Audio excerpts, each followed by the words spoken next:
अरावली में कोई भी रिलैक्सेशन नहीं दिया गया है।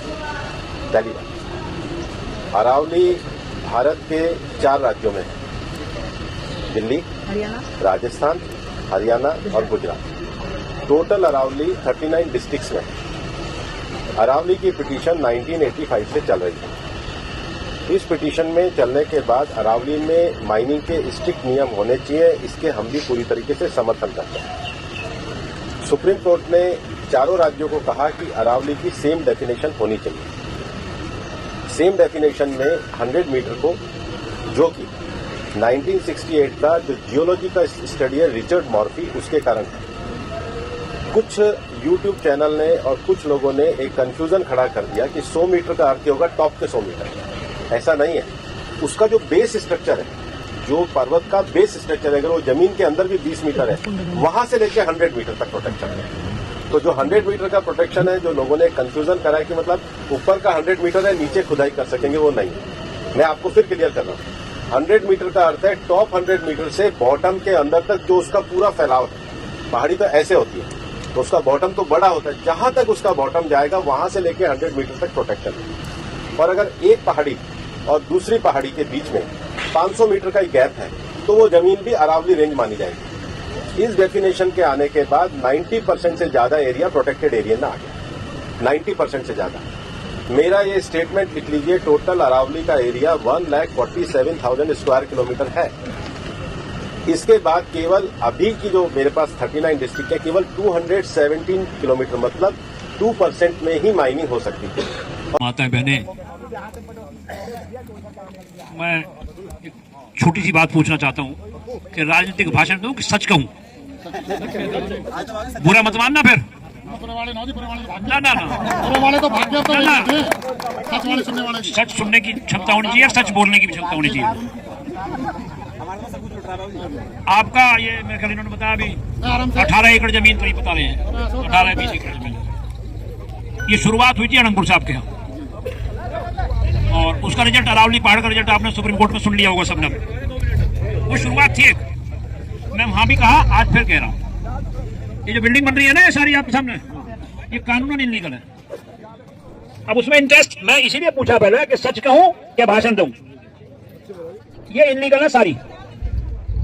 जो संसद में, विधानसभाओं में विधायक और सांसद पढ़ते हैं ना कि खंड 1, खंड 2 में क्या में ये लिखा हुआ है साहब, ये खंड 50/1 में लिखा हुआ कि ये ग्रीन बफर जोन है, यहां एक्वायर नहीं कर सकते। खाली यही जमीन नहीं, नहर पार की सारी जमीन। ये यहीं का मसला नहीं है, ये हमारे यहां का भी मसला है।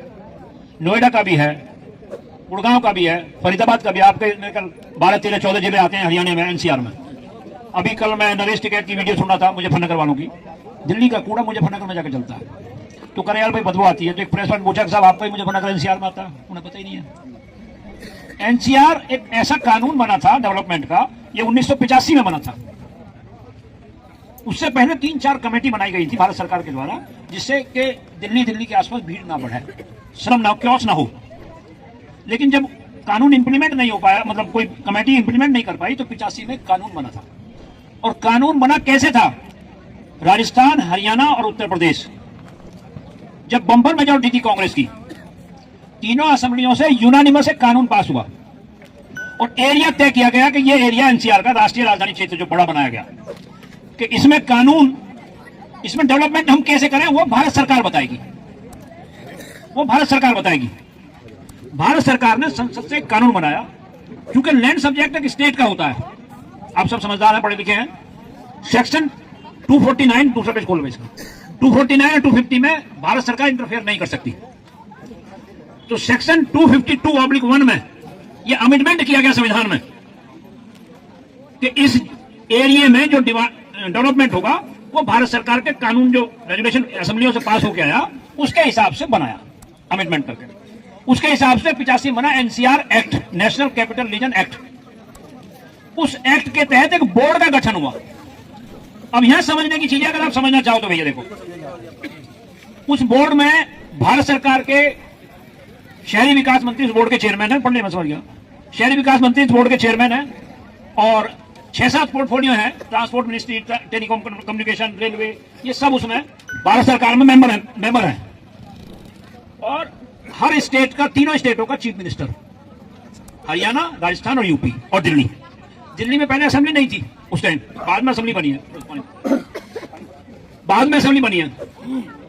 अब दिल्ली का चीफ मिनिस्टर भी, हरियाणा की town and country planning ministry वो उसकी मेंबर है, और हरियाणा का चीफ सेक्रेटरी भी उसका मेंबर है। उसी तरह राजस्थान का भी अर्बन डेवलपमेंट मिनिस्टर और चीफ सेक्रेटरी मेंबर है, और ऐसा ही हमारे उत्तर प्रदेश का भी है, शहरी विकास मंत्री, चीफ सेक्रेटरी और चीफ मिनिस्टर मेंबर है। दिल्ली का चीफ मिनिस्टर, डीडीए का वाइस चेयरमैन, लेफ्टिनेंट गवर्नर, ये सब उसके मेंबर है। अब आप ये मोटे तौर पर समझना कि हम सब लोगों ने मिलकर तय कर लिया कि साहब इस एरिया में हम ये काम करेंगे। ये हरियाणा चले गया वापस, मैं अपना उत्तर प्रदेश चला गया, ये राजस्थान चले गए। अपने अपने एरिया में तो हम हेड हो गए, अपने अपने एरिया में तो हम हेड हो गए ना, बोर्ड में तो मेंबर हैं हम, लेकिन अपने एरिया में आके हम हेड हो गए।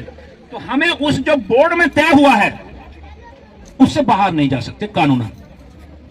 और ये मैं सुप्रीम कोर्ट में गया था, सुप्रीम कोर्ट ने जस्टिस टीएस ठाकुर जेएनके के हैं, बड़ी शर्म की बात कहूंगा मैं, हमने कहा साहब ये कानून है, इसको इंप्लीमेंट करा दो, हम तो कुछ और कह नहीं गए, संसद से कानून बना, विधानसभा से बना। तो मालूम उसका वर्जन क्या था कि हम टाउन प्लानर नहीं है। ठीक है, वो रिटायर होकर चले गए जम्मू कश्मीर। एक दिन मैं भाषण सुन रहा था उनका स्पीच किसी सोशल मीडिया पे कि पीआईएल आती है तो उसको पढ़ना चाहिए। बड़ी हंसी छुट्टी याद देख के, हमने भी तो पीआईएल करी थी, आपने तो पढ़ी नहीं। फिर दिल्ली हाई कोर्ट भी गया मैं, चंडीगढ़ हाई कोर्ट भी गया, इलाहाबाद हाई कोर्ट भी गया। ठीक है, इलाहाबाद हाई कोर्ट से तो हमारा यह हुआ कि हमने अपने जो यूपी सब रीजन के हैं उसमें सब रीजन बनती है, हरियाणा की अलग बनी हुई है, राजस्थान की अलग है, हमारे यूपी की अलग है, सबके मैप है अलग अलग। उसमें डिफाइंड है कि कहां किस एरिया में कितनी जमीन एक्वायर करनी है, वो भी लिस्ट ले लेते ना लैंड की, किस एरिया में कितनी जमीन एक्वायर करनी है। मैं आपको समझाने की कोशिश कर रहा हूं। इसमें लिखा है गाजियाबाद लोनी में कितनी है, नोएडा में कितनी है, फरीदाबाद में कितनी है, गुड़गांव में कितनी है, बल्लमगढ़ में कितनी है, कोंडली में कितनी है।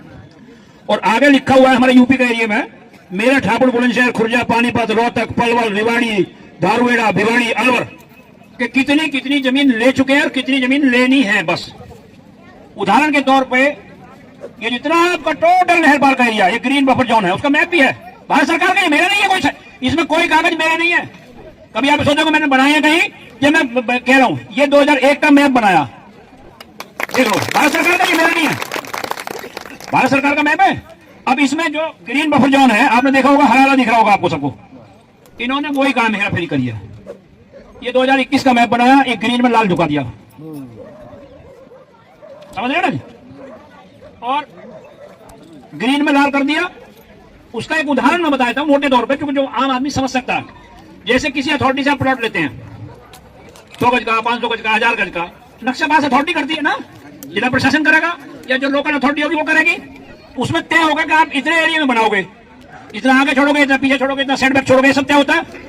वही सेम पैटर्न कानून राज्य सरकारों पे भी लागू है, वो राज्य सरकारों पे भी लागू है। और एक इसमें एक्ट में एक प्रोविजन और भी है जो आप लोग समझ, वो बहुत जरूरी चीज है आप सब लोगों के लिए, कि जो डिफाइन कर दी जमीन, जो जमीन तय कर दी सब बोर्ड ने मिलकर, सारे बोर्ड मेंबरों ने मिलकर तय कर दी कि यहां जमीन हमें 50 बीघे लेनी है। 50 बीघे में क्या काम होना है और 50 बीघे में किस तरीके से बनाना है, ये बोर्ड तय करेगा। ये एक तरह से स्टेट में जाके कॉन्ट्रैक्टर हो गए, ये बोर्ड तय करेगा। और उस बोर्ड में लैंड यूज चेंज करने का अधिकार मुख्यमंत्री से लेकर, भारत सरकार लेकर, चीफ सेक्रेटरी से लेकर, किसी डीसी से लेकर किसी को नहीं है। कानून है, मेरा नहीं है, भारत सरकार का कानून है। और कोई स्टेट ये नहीं कह सकती कि हम इस कानून को कैंसिल कर सकते हैं, क्योंकि रेजुलेशन तीनों समझौते लगातार पास हुआ, दिल्ली से भी, बाद में पहले यूपी, हरियाणा, राजस्थान का भी हुआ। दूसरी चीज, ये एक हमारे यहाँ सब रीजन बनता है सबके, जैसे राजस्थान में भी आपका चंडीगढ़ में, पंचकुला में, जो इसका एनसीआर का रीजन ऑफिस है। राजस्थान का शायद कहीं और पता नहीं, दिल्ली का हमारे यहाँ नोएडा का, यूपी का गाजियाबाद में है, और दिल्ली का दिल्ली में ही है। हमारे यहाँ यूपी सब रीजन की हेड होती थी, ये था परमिला शंकर। इसने मना कर दिया था कि साहब हम लैंड यूज चेंज नहीं करेंगे, इसको सस्पेंड किया गया था। और ये अखबार में आया, बहुत अच्छी मोटी हेडिंग आई थी, only NCRPB can control land use, कि ये जो लैंड यूज है वो control national capital region planning board ही कर सकता है, दूसरा नहीं कर सकता। अब मैं इसमें थोड़ी राजनीतिक बात भी कह सकता हूं आपसे। रॉबर्ट वाड्रा जी का बहुत जगह नाम आया, तो मैं भी उसी पार्टी से संबंध रखता हूं। गुड़गांव में केस हुआ, आपको याद होगा, हॉस्पिटलिटी का किसका हुआ था, वो जमीन दी थी 3 एकड़ 2.5 एकड़, उसमें जो था जस्टिस ढींगरा आयोग बना था, मेरे परिचित है ना, मैं उनसे कभी मिलने गया, आज पहली दफा कह रहा हूं आप लोगों के सामने, मैं गया जस्टिस ढींगरा के पास, और ये डॉक्यूमेंट, मैप, पूरी डॉक्यूमेंट की किताब, नक्शे और एक्ट की कॉपी मैंने उनको दी। मैंने कहा साहब, अगर ये इसमें मैं वाड्रा जी का वकील बनकर नहीं आया, ये एक्ट है, एक्ट के हिसाब से कोई सरकार लैंड यूज चेंज नहीं कर सकती। मैं तो इनोसेंट, पहले तो इनोसेंट आदमी आए, ये चीफ मिनिस्टर है, उन्होंने कहा साहब मेरा लैंड यूज चेंज कर दो, तो इनको तो पता होना चाहिए कि चीफ मिनिस्टर है, तो मैं कर सकता हूं नहीं कर सकता हूं। अगर इनको नहीं पता फिर काहे नहीं बैठे हुई, इनका क्या कसूर है? इनका तो कोई कसूर नहीं, आम आदमी का तो कोई कसूर नहीं। लैंड यूज चेंज करने की तीनों स्टेटों में, एनसीआर एरिया में किसी चीफ मिनिस्टर को, किसी भारत सरकार के मंत्री को, किसी डीसी को, किसी को भी, आप अभी कृष्णपाल जी के पास जाओ, पूछे ना, साथी भी है, दोस्त भी है, रिश्तेदार भी है, तो उनसे पूछे ना। आपके बाबूजी मंत्री रहे हैं, मेरे ही बहनों ही है, मैंने कहा उनसे भी, मैं झूठ नहीं बोला, इसलिए मैंने पहले कहा कि सच सुनने की क्षमता भी रख लेना। सब डरते हैं कि मेरा नुकसान ना हो जाए, ये सोचे कि साहब ये बिल्डर ना टूट जाए, सब डरते हैं। सच को एक्सेप्ट करना चाहिए। हमारे कहना है आप लोगों से, इस कानून के तहत हम इनको तोड़ना नहीं चाहते, जो बस किसी को उजाड़ना अच्छी बात नहीं है, लेकिन फर्दर तो रुक जाओ, आगे का काम तो रुक जाओ।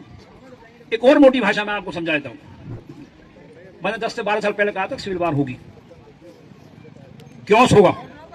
अभी सिंगरौली में 10,000 हेक्टेयर जमीन आदिवासियों की अडानी को दे दी।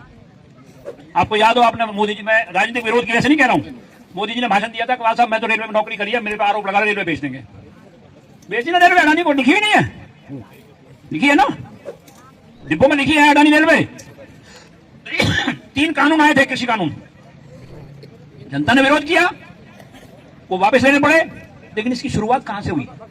2013 में लैंड एक्विजिशन बिल आया था, उसमें यह था कि 5 साल अगर जमीन इस्तेमाल नहीं होगी किसान की, तो स्वतः ही किसान के पास चली जाएगी। 3 ऑर्डिनेंस लाए, 3 या 4 लाए थे, नहीं कर पाए उसको। फिर जस्टिस अरुण मिश्रा से, जो आजकल ह्यूमन राइट कमीशन का चेयरमैन, उससे करा दिया, सेक्शन 25 खत्म करा दिया कि सरकार की मर्जी, सरकार दे या ना दे। तो जब मेरी कंडीशन होगी तो मैं क्यों जाऊंगा भाई, मैं क्यों जाऊंगा? वो वहां खत्म कराया। अरावली का 800 किलोमीटर का जो पहाड़ है, मेरे ख्याल ये 20-25% तो खनन हो चुका है, आपके यहां भी हो चुका है, राजस्थान में भी हो चुका है, ऐसा नहीं हो रहा, चोरी नहीं हुई, हो रही है। इसको अलॉट करना है हम, जैसे ये कानून के खिलाफ अलॉट हुई है, ऐसी उसको अलॉट करना है।